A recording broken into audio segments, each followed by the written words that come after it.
barriers are about understanding. It's about understanding where the money's coming from, who are the investors, what are they after, the fact that their investment is extremely long-term. I think a key barrier is understanding that a pension fund needs to protect the interests of its pension holders, the very people who are going to live in these houses, who are saving for their retirement. It's their money being put to work to build these assets. So I think a key understanding from government and from local authority is that this is not about driving rents up. It's about creating very long, stable, low volatility income streams for pensions.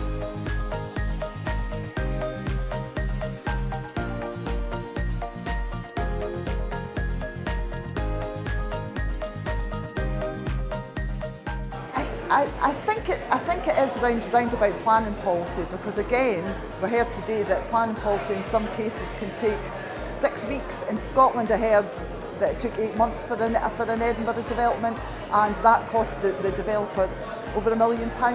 So again, I think these are huge barriers. So investors are coming into Scotland, they're hearing about these barriers, they're faced with almost like a brick wall, and therefore they're obviously not going to come in. So we need to be open. We need to try and work in partnership with local authorities to progress things through, to fast track it, so it's not like wading through treacle, because what I'm hearing today from people is it's a bit like wading through treacle in Scotland.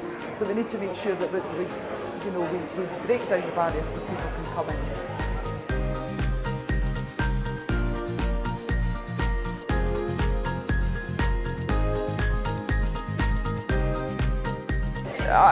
I've said a few times, the barriers to entry actually into this sector are probably harder than most people reckon. And yes, you need a lot of capital, and you need a lot of long-term patient capital to do that.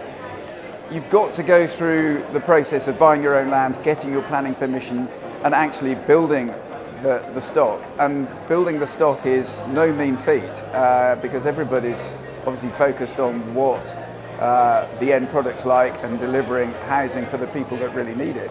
But just getting it built, I think, is a barrier in its own right. And I think, again, and it's not a Scottish thing, it's a sector thing, the operation of build-to-rent units, and we're only 5 years old and we're regarded as one of the veterans in the sector, there's a lot of learning to go on that. But look, it's still an incredibly exciting sector. We're very energised about it. And goodness me, the houses are needed, and there are a lot of people out there deserving and wanting the sort of homes that we're trying to provide.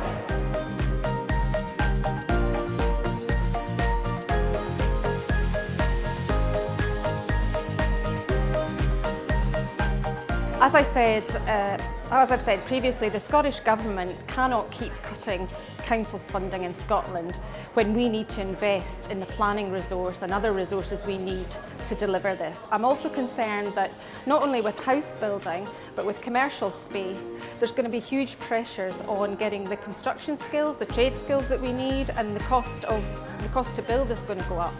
So I think we also need to encourage more people to come into the trades, young people to take up apprenticeships, etc., so that all the costs are not prohibitive, because obviously things have got to stack up financially to make build to rent attractive for investors and for companies who wish to be in that sector.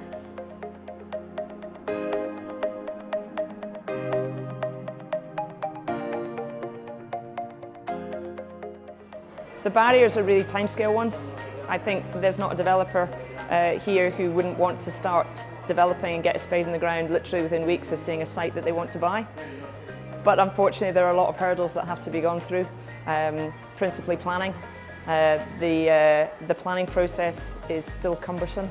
I hope the new Planning Act might improve matters, but also I think it's partly engagement with local authorities, and that's by the developers and the investors to convince local authorities why rapid change in their approach towards build to rent could have tangible benefits for their communities.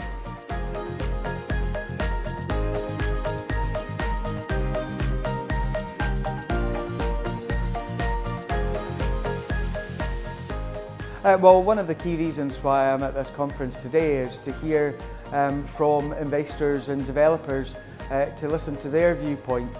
I think we've put a package of measures in place which is very, very attractive indeed, but we're always open to listening.